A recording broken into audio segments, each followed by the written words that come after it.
kehendaki Allah. Bersandarlah hanya pada Allah, jangan dengan yang lain. Bersandar hanya pada Allah. Kemudian pribadi yang baik lagi, yang kelima adalah ceria. Ceria artinya bisa menikmati hidup, tidak suka berpura-pura sedih, pura-pura bahagia, sehingga harus memanipulasi keadaan. Tidak baik, Bu. Seperti itu justru menyiksa diri, secara psikis itu terluka. Maka selalu ceria, meskipun kita dalam kondisi sedih, ya menyampaikan juga, iya kamu jangan lagi sedih, ya sama lagi Gusti apa lagi uji ini. Itu sudah bagus itu, Bu. Sampaikan sedih walaupun tidak dengan raut wajah yang minta dikasih. Kemudian yang keenam, orang yang berpribadi unggul itu adalah yang tanggung jawab. Ia akan melaksanakan kewajibannya dengan sungguh-sungguh. Kalau salah, dia berani mempertanggungjawabkan, meminta maaf, dan menyelesaikan kesalahannya itu. Itu namanya apa? Tanggung jawab. Yang ketujuh, Ibu, pribadi unggul itu adalah percaya diri. Percaya diri.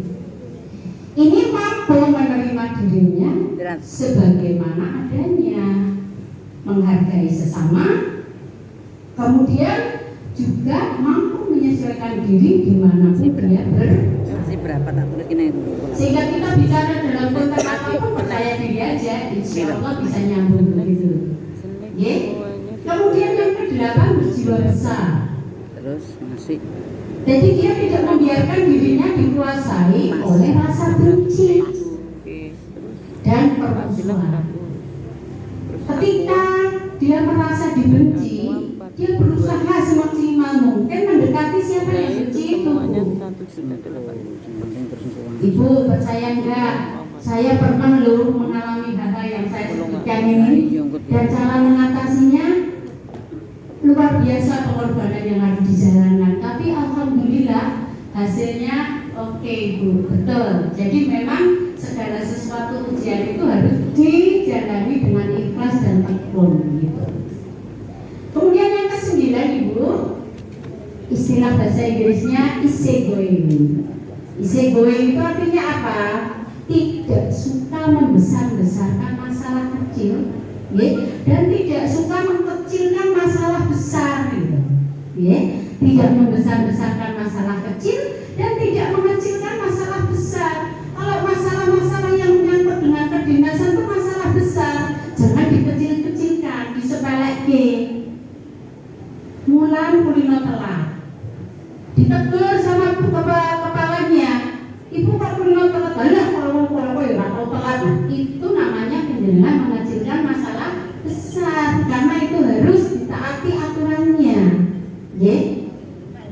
Sementara temannya membuat satu kesalahan kecil saja.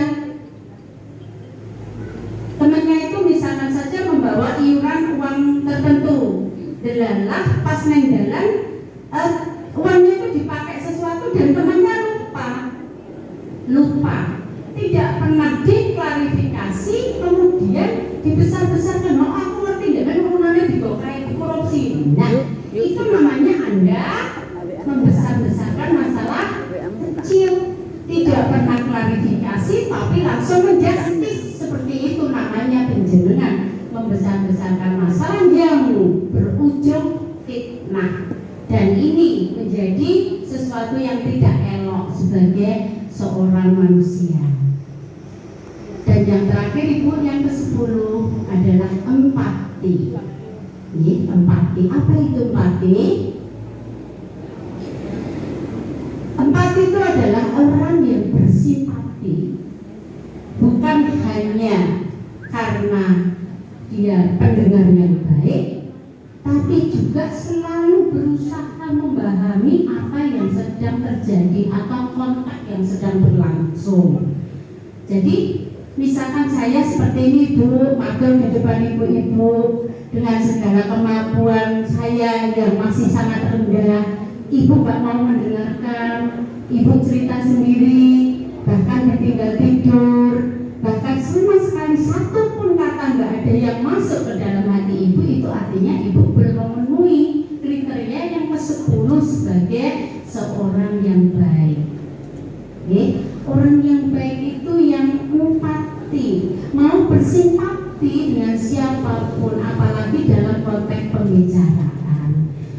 Gejala terakhir ini Bu juga terkena virus yang namanya virus HP.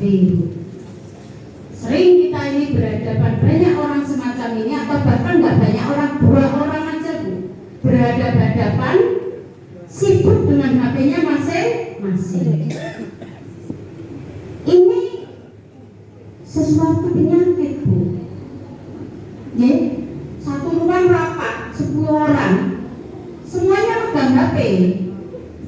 Yang bicara ya bicara sendiri. Setuju Bapak Ibu? Setuju. Padahal saya cemplungnya semua gitu. Nah, karena apa? Lebih asik dengan HP-nya. Ibu, budaya semacam ini marilah kita hilangkan. Kalau ibu tidak punya kemampuan konsentrasi lebih dari 1, jangan pernah lagi ibu melakukan semacam itu. Kecuali memang ibu orangnya memang sudah super sibuk, urusannya banyak banget, dan ibu mampu konsentrasi. Orang bicara panjang lebar dari A sampai Z, ibu sambil duduk mainan HP, begitu HP ditutup, ibu ditanya tentang siapa pembicara akan bicarakan, ibu bisa mengulang dengan baik. Itu namanya ibu memang punya kemampuan lebih. Silakan kalau seperti itu. Andaikan seperti itu pun Bu, ada nilai negatifnya. Karena Pak, ibu tidak pernah tahu apa isi hati orang lain. Kalau orang lain itu merasa tidak dihargai hanya karena bicara tidak dilihat matanya, merasa disepelekan, hatinya juga luka Ibu. Sesama kita itu di mata Allah sama loh Bu, yang membedakan cuma takwa kita. Maka hati-hati, hati-hati. Hendaklah 10 resep saya sebagai manusia baik, semuanya bisa dijalani dengan baik oleh seluruh guru TK baik Pertiwi maupun PGRI di Kecamatan Cawas, dan akhirnya guru-guru di sini tercipta menjadi guru-guru yang unggul, guru-guru yang baik, guru-guru yang sukses. Demikian Ibu apa yang bisa saya sampaikan. Saya tidak mengambil banyak ayat lagi, bahkan hampir tidak ada. Terakhir, super terakhir ini Bu, sebagai penutup adalah Quran surat At-Takwir ayat 6 yang bunyinya sebagai berikut. Ibu tentu sudah ingat ya, tahu gitu yang akan saya bacakan ayat 6 itu, bahwasanya kita disuruh menjaga diri dan keluarga kita dari api neraka.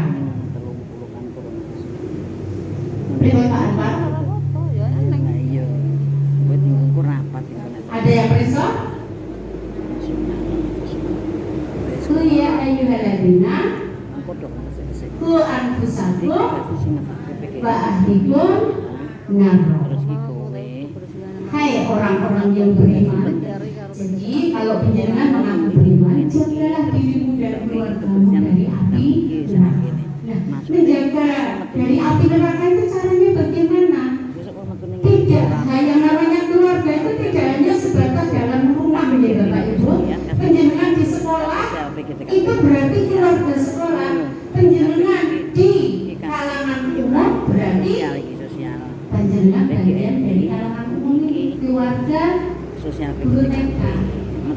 Kalau ada salah satu kekurangan dari rekan kita Bu, Pak, jangan diubah, tapi ditutup Bapak Ibu, ditutup. Kemarin saya bilang begitu, jangan diubah, ditutup. Bu, ditutup terus ya, terus buat kilo Bu, saya sok tambah ini. Itulah negatif thinking. Menutup itu minimal tidak menyebarkan. Ditanya meskipun tahu tidak perlu di. Setelah itu diadakan pendekatan Setelah itu kalau kedinasan sih ada peringatan, kalau nggak ada peringatan secara kedinasan berarti sifatnya pribadi, karena itu bisa berujung apa? Fitnah. Nah, kalau terhadap keluarga bagaimana? Kalau ibu-ibu itu terhadap anak, Bu, surga penjenengan itu selain suami juga anak-anak penjenengan, karena kalau kita mati itu yang bisa meringankan siksa kubur kita dan dosa kita nanti di neraka itu adalah salah satunya putra yang soleh, ilmu yang bermanfaat, kemudian amal jariah. Amal jariah itu ilmu yang kita sebarkan. Kalau setiap orang menjalankannya sama, berarti itu sudah umum, Bu. Kita mendirikan masjid dari 1.000 orang, 800 orang bisa mendirikan masjid, jadi umum, Bu, tidak spesial lagi. 1 juta guru TK, 999 orang semuanya bisa ngajar, itu umum namanya. Kalau amal jariah bukan seperti itu. Contohnya Ibu, contoh ini ilmu misalkan saja kayak Isaac Newton. Isaac Newton itu punya ilmu yang sampai sekarang digunakan untuk dunia bermanfaat. Jadi untuk itu contoh ya. Jadi untuk panjenengan investasinya ke anak. Mengapa Ibu nyemangatkan sepeda malih kalau ada kesalahan itu menurut dari saya, kalau ada kebenaran insya Allah karena kehendak Allah, saya mohon maaf yang sebesar-besarnya. Billahi taufiq wal hidayah. Assalamualaikum warahmatullahi wabarakatuh. Waalaikumsalam warahmatullahi wabarakatuh. Ya, Bu. Doa bersedih tok, doa sih. SPDMBD atas siraman rohani kepada kami. Semoga ke depan selalu dan baik, istiqomah dalam menjaga kegiatan dengan amanah yang baik. Untuk acara yang selanjutnya yaitu pesan-pesan kepada Bapak Sukono SPD MPD, dipersilakan. Kikas ini Mbak di sosial kuwi belum terus sosial PGRI terus aku sosial GTKP. Terima kasih kami diberi waktu. Assalamualaikum warahmatullahi wabarakatuh. Waalaikumsalam warahmatullahi wabarakatuh. Tidak sih nanti sih. Selamat siang dan salam sejahtera buat kita sekalian. Yang saya hormati Enggak apa-apa. Iya bisa. Dr. Sumarni. Sumarni. Terima kasih apa yang menjadi inti acara pada kali ini sudah diberikan.